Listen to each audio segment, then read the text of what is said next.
A Globo News fez um debate hoje entre Paulo Cunha Bueno, advogado do ex-presidente Jair Bolsonaro, e Marco Aurélio de Carvalho, advogado filiado ao PT e coordenador do grupo Prerrogativas, com tema liberdade de expressão. Mas o que deveria ser um debate tranquilo se tornou uma surra ao vivo do advogado de Bolsonaro contra o advogado do PT. Vamos conferir o que rolou nesse debate? Obrigada pela presença dos dois aqui no Globo News Debate. Bom, vou começar pelo depoimento de hoje. O ex-presidente Bolsonaro depôs no processo sobre tentativa de golpe e ele voltou a falar, criticar as urnas e defender o direito dele de fazer essa crítica, dizendo que ele não era o único. A crítica às urnas é um dos elementos principais usados pela acusação para dizer que houve crime contra a democracia. Doutor Marco Aurélio, pergunto para o senhor, essas críticas são liberdade de expressão ou crime na opinião do senhor? Primeiramente, Júlia, queria te agradecer pelo privilégio de estar aqui nesse programa, te parabenizar e parabenizar também a Globo News e cumprimentar o meu colega Paulo.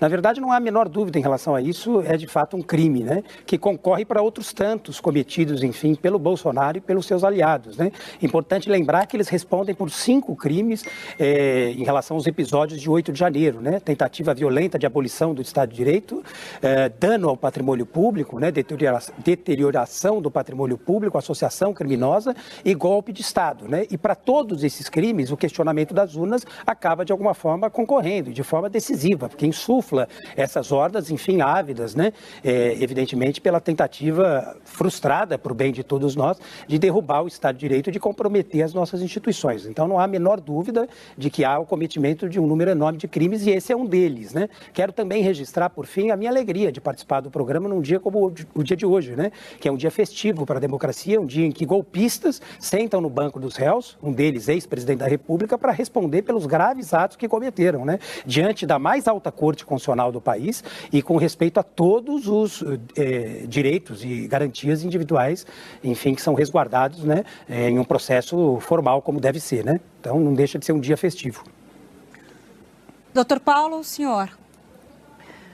Boa noite, Júlia. Boa noite, Marco. Júlia, antes de mais nada, muito obrigado pelo convite. É sempre uma satisfação estar na Globo News. Eu digo sempre que a elite do jornalismo brasileiro mora nessa emissora e debater um tema tão caro, num dia tão especial, não pelos mesmos motivos que meu debatedor entende, é também um grande privilégio.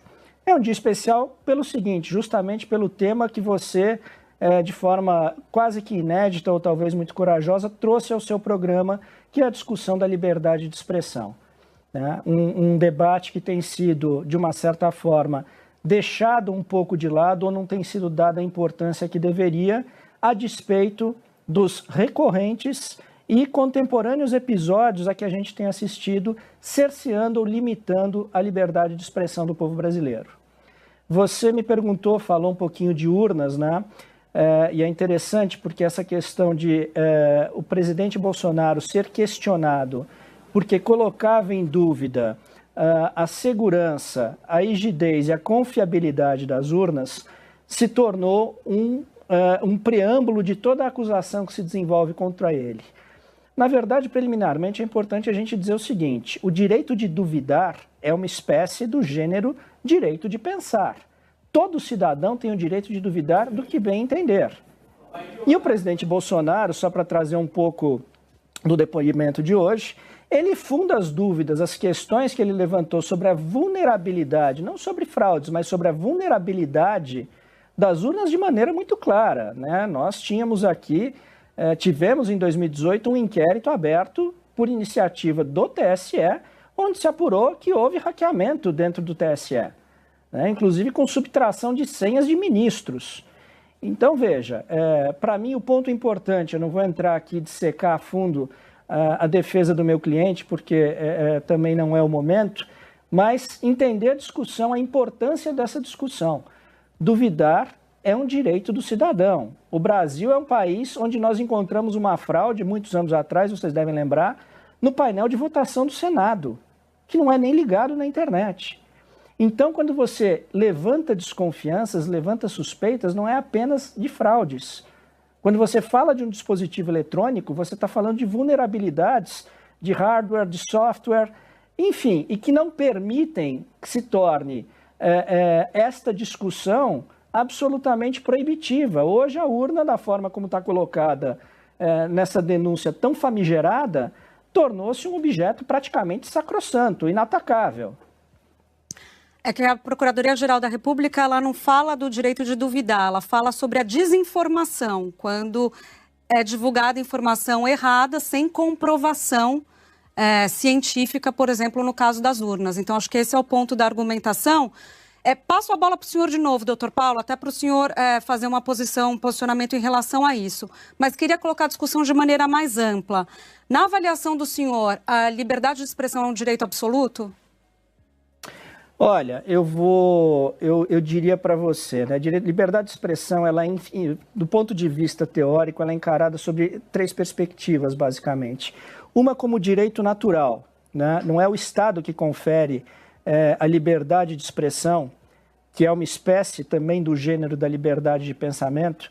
Se você não pode expressar este pensamento, evidentemente que o seu próprio pensamento está cerceado, né?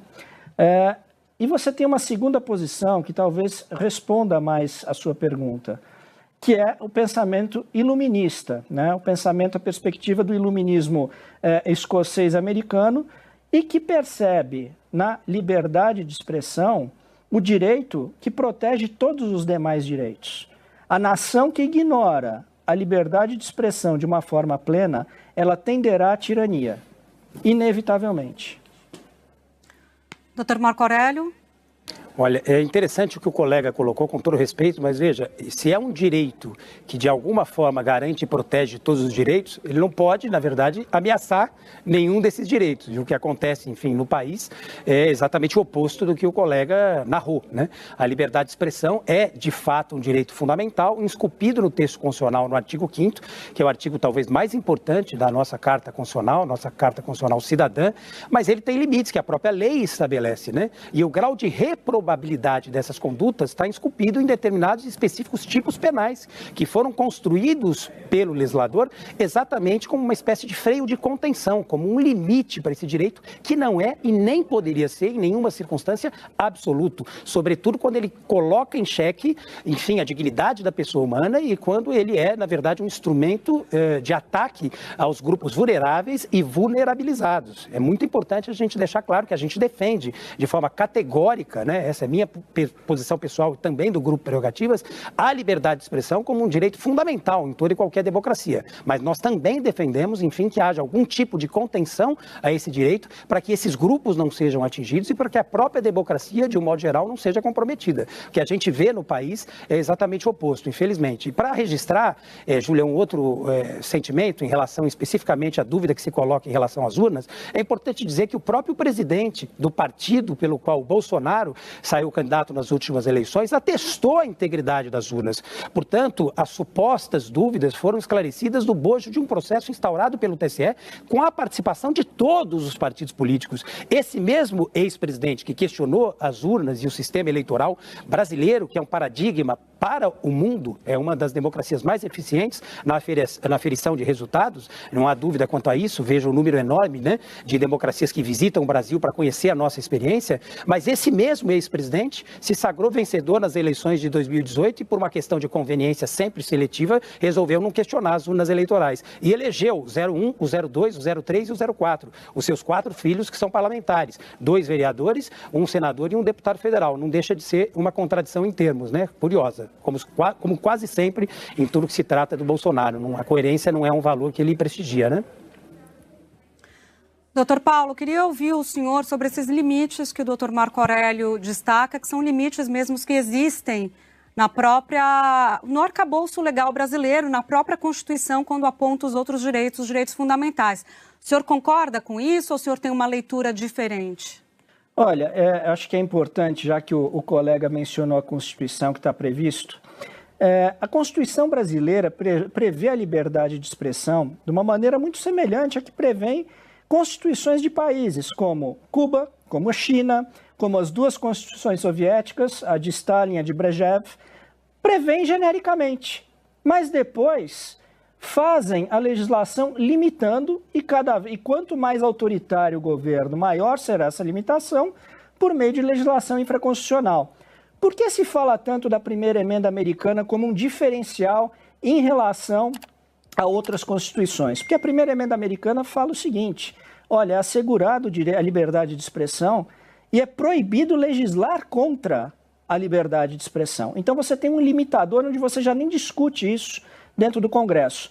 Evidentemente que você tem crimes que não entram na questão da liberdade de expressão. Você caluniar uma pessoa, difamar, injuriar, são crimes que existem na legislação de qualquer país, e não é disso que a gente está falando aqui. Eu estou falando aqui, eu realmente não queria politizar esse argumento, então não vou entrar nas opiniões que o meu colega tem a respeito do meu cliente, mas eu vou colocar aqui um exemplo, dentro de um dos casos que são dos mais polêmicos que nós tivemos recentemente aqui e que, de uma certa forma, está colocado dentro de um dos inquéritos, o interminável inquérito de 2019, do episódio da derrubada da plataforma X. Eu não vou nem entrar na discussão se o X cumpriu ou não cumpriu alguma obrigação. Mas entre as restrições que foram impostas, e parece que essa ficou meio colocada de lado, meio esquecida, a despeito de ser a mais grave de todas, aliás, eu diria uma das maiores aberrações e limitações que se colocou à liberdade de expressão, vem lá como último tópico do dispositivo do despacho do ministro relator, dizendo o seguinte, que qualquer pessoa natural ou jurídica que, utilizando meios transversos, por exemplo, um VPN, para acessar a plataforma X, que estava derrubada no Brasil, estará sujeito a multa de R$50 mil. Ou seja, o que se fez não foi apenas derrubar a plataforma ao argumento de que não cumpria ordens judiciais. O que se fez foi sancionar todo e qualquer cidadão brasileiro, potencialmente 220 milhões de cidadãos brasileiros, com a ameaça de uma multa de R$50 mil, se quisessem acessar aquele conteúdo. Ou seja, a censura veio para cima do cidadão. Ela não se limitou a uma restrição à plataforma que se dizia desobediente à justiça brasileira. Isso daqui talvez seja, na história do mundo, um dos episódios mais graves e mais vergonhosos de censura. O senhor vê como censura, doutor Marco Aurélio, essa decisão que impôs a derrubada do X? Não, em hipótese nenhuma. Qualquer que seja a plataforma, de qualquer nacionalidade, não pode, evidentemente, agir como se não devesse respeitar a legislação nacional dos países em que, porventura, ela esteja atuando, né? Então, acho que foi uma decisão muito feliz, muito corajosa, e eu não tenho a menor dúvida que foi correta. Agora, é importante dizer que o colega acabou reforçando o meu argumento, né? Porque quando ele trouxe os crimes contra a honra, difamação, calúnia, injúria, ele próprio colocou que a legislação estabelece limites, dando grau de reprobabilidade a determinadas condutas para esse direito que é fundamental, mas que não é absoluto, que é o direito de liberdade de expressão, né? Para as plataformas, evidentemente, vale a mesma coisa, não tem a menor dúvida, né? E se eu procurar um subterfúgio para obter aquele conteúdo que foi proibido, né, de ser veiculado, eu não tenho a menor dúvida que eu também estou incorrendo em ilícito e eu, evidentemente, tenho que responder por ele, né? Então, temos aqui uma divergência saudável, bem-vinda, e um espaço como esse é um espaço privilegiado para que a gente possa apresentá-la com todo o respeito, né? Mas eu penso de forma diferente, foi uma decisão corajosa e muito feliz. Nós precisamos estabelecer limite. O país já não é mais quintal do mundo, né? Nós temos que defender a soberania brasileira, a nossa Constituição Federal e a validade das decisões do nosso sistema de justiça. Vou pegar esse gancho do X, então, sobre o qual vocês dois estavam falando, porque teve uma decisão do ministro Alexandre de Moraes recente que suspendeu o perfil da deputada Carla Zambelli, que é hoje uma foragida da Justiça. A plataforma diz que a medida infringe direitos constitucionais porque seria a censura prévia, proibida pelo artigo 220 da Constituição. Qual que é a ideia aqui? Que ao tirar toda a possibilidade de entrar na plataforma e escrever, está censurando o que ela escreveria. A minha pergunta aqui, doutor Marco Aurélio, para a discussão é: não deveria ter sido suspenso só o conteúdo ilegal e não todo o acesso à plataforma? Como é que o senhor vê essa discussão, esse argumento do X? Olha, o caso da deputada é bastante interessante, né? Porque ela é uma foragida da justiça, né? Em tese, nós deveríamos, evidentemente, tirar o determinado e específico conteúdo que infringe determinada e específica legislação. Mas ela, na verdade, fugiu do país, é uma foragida, tem um mandado de prisão e ela, portanto, tem que seguir todas as restrições que são, digamos, correlacionadas a essa condição de presa, né? Ela, enfim, está fora do país, ainda não foi levada ao cárcere, que é o destino provável, né? E imagino, né, que esperado, né, por parte, inclusive, da população brasileira, e seguramente, se ali estivesse, ela estaria restringida do direito de se manifestar por qualquer que seja a plataforma. Nós tivemos, recentemente, a história de um presidente que foi preso, né, não cabe aqui a gente avaliar os motivos, para mim não há a menor dúvida que frente à maior injustiça do nosso sistema de justiça, mas que foi privado do direito de se manifestar, inclusive diversos jornalistas foram à justiça pedindo determinadas e específicas entrevistas e não obtiveram autorização para isso. Isso só foi obtido no decorrer de muito tempo depois, né, das solicitações. Enfim, então, ela tem uma condição muito sui generis, né? Ela é foragida da justiça, ela fugiu, né, do Brasil para não cumprir as determinações judiciais, né? Então, essa restrição ela tem que ser lida dentro deste contexto. Mas, em regra, repito, é claro que eu concordo com a ideia de que as restrições devem se ater apenas e tão somente a determinadas e específicas manifestações que, porventura, possam infringir determinadas e específicas legislações, né? Acho que talvez aqui a gente tenha um ponto de concordância, doutor Paulo. O senhor acha que deveria ser suspenso apenas o conteúdo que infringe a lei e não o acesso à plataforma como um todo? Não, com certeza. Como eu disse aqui, você tem, por exemplo, os crimes contra a honra. Imagine que um indivíduo calunia outra pessoa utilizando uma rede social. Você derruba, evidentemente, este conteúdo que está ali perenemente ofendendo, atingindo a honra da pessoa ofendida.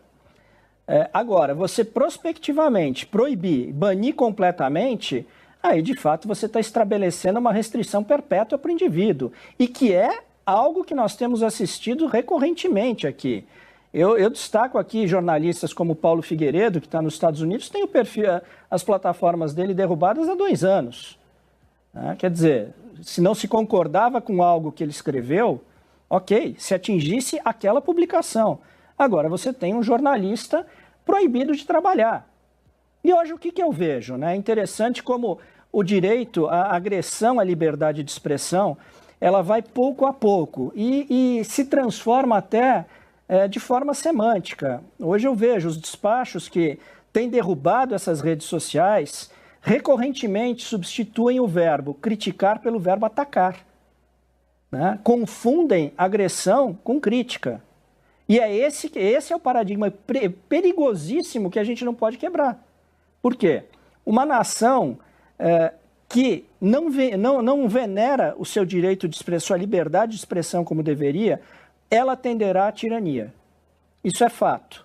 Todas as nações que, de alguma forma, se tornaram autocracias, tiveram início cerceando a liberdade de expressão, especialmente a liberdade de expressão política. Doutor Marco Aurélio, doutor Paulo traz essa declaração que a justiça está confundindo agressão com crítica. Como é que o senhor vê essa posição?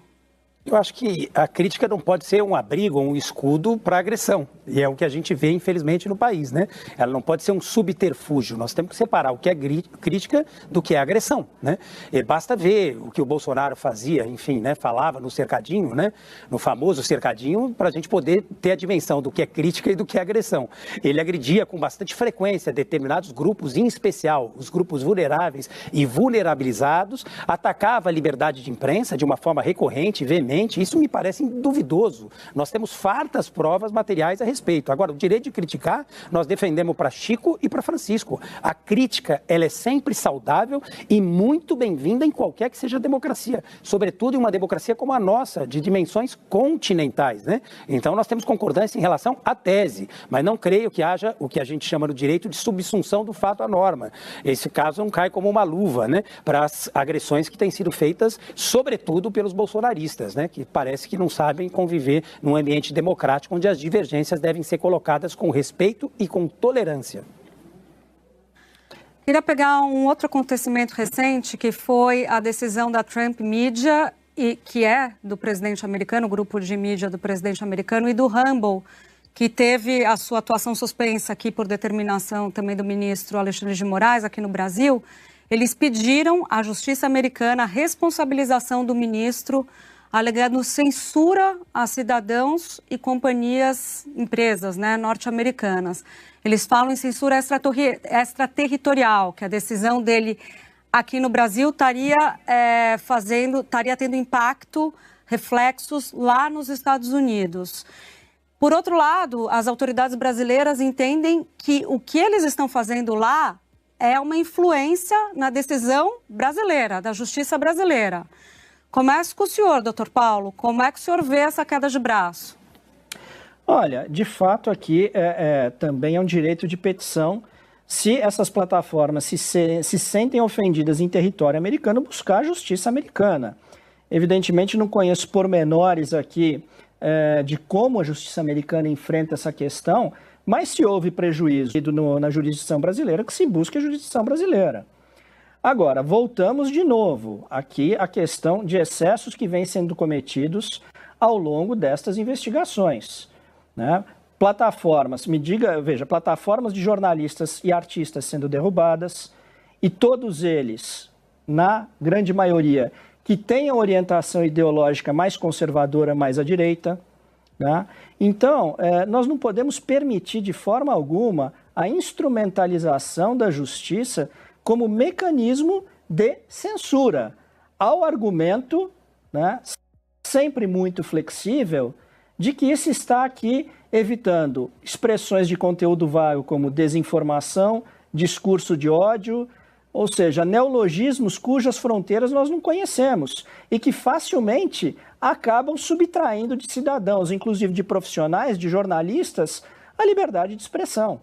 Isso é o que direciona uma nação à autocracia. Doutor Marco Aurélio? Acho que nós temos, então, uma concordância em termos, né? Os limites para que a justiça americana possa eventualmente agir devem estar, digamos, diretamente relacionados à circunscrição territorial americana, né?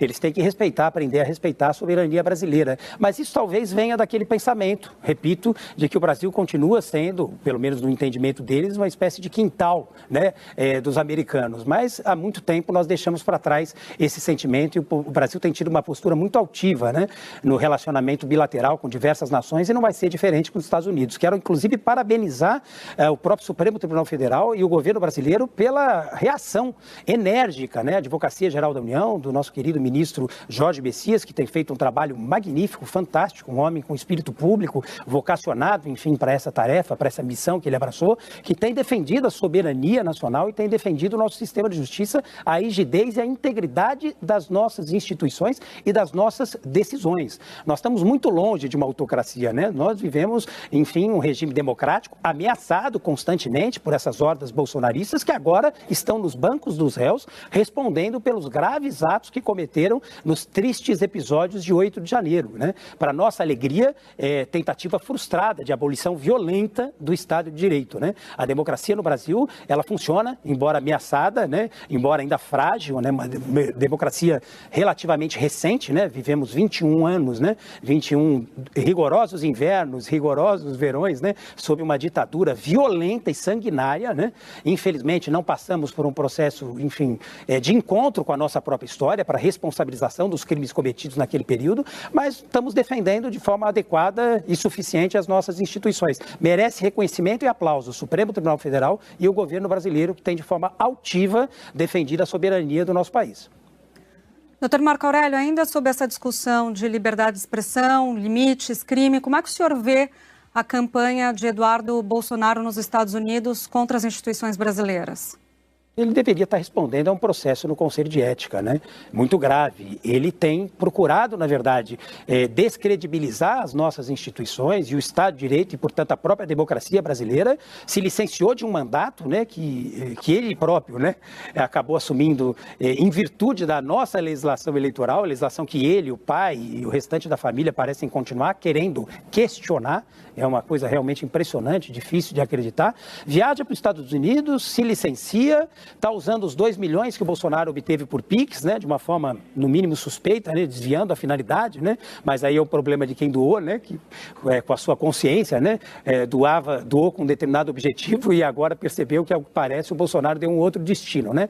Eu acho que é muito grave a postura dele. Salvo o melhor juízo, o deputado Lindenberg já tomou algumas providências para que as condutas dele sejam responsabilizadas, né. Ele está o tempo inteiro atentando contra as instituições e colocando em xeque a credibilidade das nossas instituições. Eu não vejo crime mais grave numa democracia, para um deputado, sobretudo, mesmo que licenciado, do que esse que ele está cometendo, né. Espero que ele possa responder diante dos seus pares, quem sabe, né, no Conselho de Ética e seguramente nas próximas eleições diante da população que, quero crer, vai ter consciência crítica em relação a esses episódios e vai votar de uma forma mais responsável, na minha humilde avaliação, com todo respeito, evidentemente. Doutor Marco Aurélio, só colocando mais um elemento antes de passar por doutor Paulo, os aliados de Eduardo Bolsonaro dizem que isso é uma tentativa de silenciar as vozes conservadoras e que não há crime nesse tipo de crítica. Que crime que o senhor vê? Olha, ele tem tentado, na verdade, de alguma forma, comprometer a rigidez das nossas instituições. Eu não tenho, evidentemente, detalhes sobre as reuniões das quais ele está participando, mas o próprio Bolsonaro disse em cadeia nacional, salvo o melhor juízo, que o filho tem ajudado a defender, enfim, as teses que ele próprio sustenta e que são, por si só, bastante, digamos, delicadas e comprometedoras. Hoje, em rede nacional, inclusive pela Globo News, pela belíssima transmissão da Globo News, nós conseguimos verificar que houve um reconhecimento de responsabilidade. Aliás, houve, na verdade, uma confissão, né, sem reconhecimento de responsabilidade, né, em relação a esses delitos que foram imputados ao Bolsonaro, né, e o filho parece que é um braço internacional de defesa dessas teses e de comprometimento das nossas instituições. Eu precisaria avaliar melhor, evidentemente, para me manifestar, as reuniões das quais ele está participando e qual é a relação direta que ele tem com esses últimos episódios de questionamentos, inclusive das decisões proferidas pelo Supremo Tribunal Federal. E o senhor, doutor Paulo, de que crimes que a gente está falando aqui? Bom, em primeiro lugar, com todo respeito, eu sugiro ao meu colega que tome conhecimento melhor, tome pé melhor dos elementos dessa ação penal, né? Vai verificar que ela não tem o menor fundamento. Não há um único elemento que conecte o presidente Bolsonaro aos atos do 8 de janeiro. Lamentavelmente, este processo é mais um triste episódio da judicialização da política e da politização da justiça, com a malsinada e famigerada instrumentalização da justiça para sufocar uma linha de pensamento conservador. Sobre o deputado Eduardo Bolsonaro, aliás, é um excelente exemplo exatamente do que eu acabei de falar.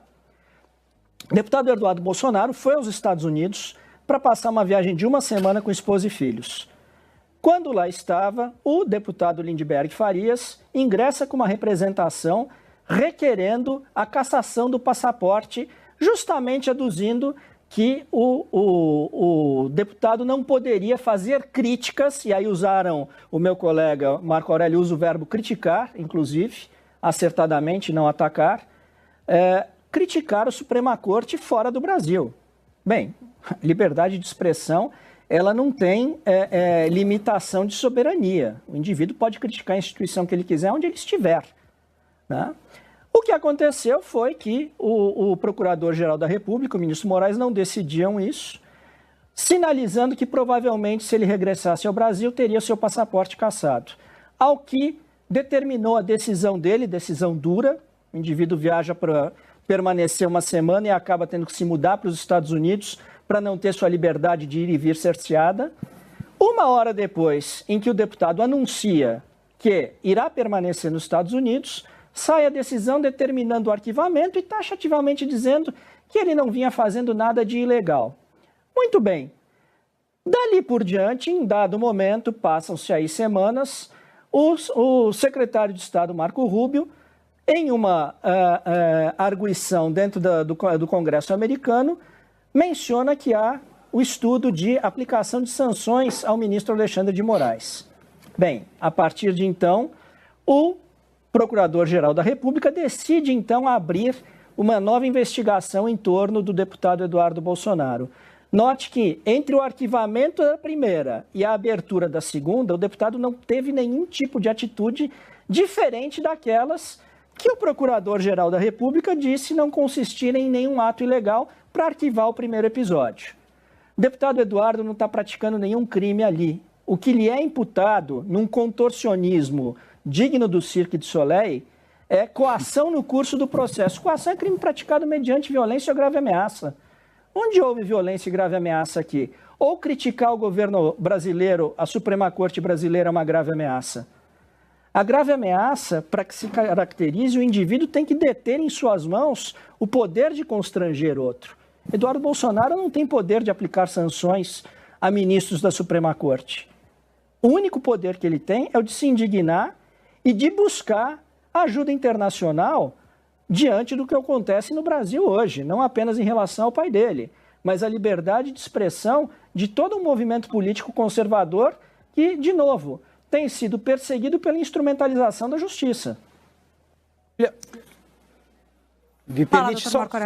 Perdão, só um registro em relação à colocação do meu colega. Veja, a liberdade de expressão no país, se tivesse comprometida, provavelmente ele não estaria aqui nesse momento se manifestando para milhares de pessoas que estão nos acompanhando numa das redes, enfim, de televisão mais prestigiadas e com maior alcance do país, né? Não teria ele tido todas as garantias observadas, como teve hoje no exercício regular da sua profissão, como advogado constituído pelo presidente Bolsonaro, no Supremo Tribunal Federal, diante dos depoimentos, enfim, que todos nós pudemos acompanhar. Não deixa de ser curioso. Mas eu queria só dizer uma coisa, né? Eu não sei o que fez supor o colega que talvez eu não tenha lido, né, o processo, né? Eu li atentamente cada uma das páginas e agradeço, enfim, pela sua recomendação. Vou reler com muito gosto, em especial a denúncia do Procurador-Geral da República, o nosso querido colega Dr. Gonê, que recuperou a credibilidade de uma instituição, essa sim, capturada por interesses políticos e eleitorais no passado recente, nos anos da chamada Lava Jato. Ele está recuperando a credibilidade do Ministério Público e tem atuado de forma independente, autônoma, com muito equilíbrio, um homem que tem espírito público, que fez uma peça que seguramente é um registro para a nossa história. Eu convido o colega, com toda a humildade, né, reciprocamente, assim como ele fez, né, gentilmente em relação a mim, que ele leia a denúncia, né?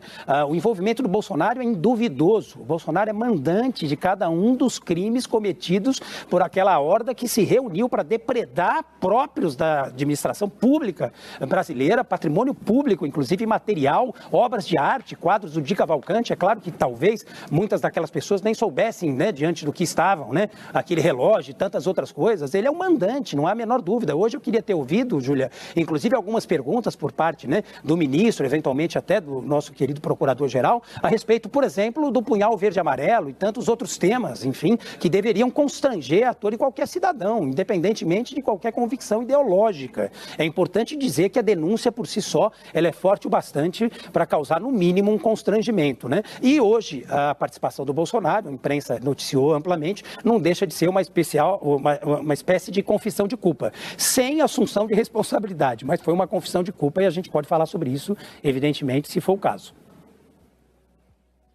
Doutor Paulo? Bom, eu não sei como é que a presença em um interrogatório, que é um ato judicial previsto no Código de Processo Penal, aliás, o momento culminante de um processo de autodefesa, possa ser preliminarmente encarado confissão, como uma confissão. Realmente não entendi esta colocação.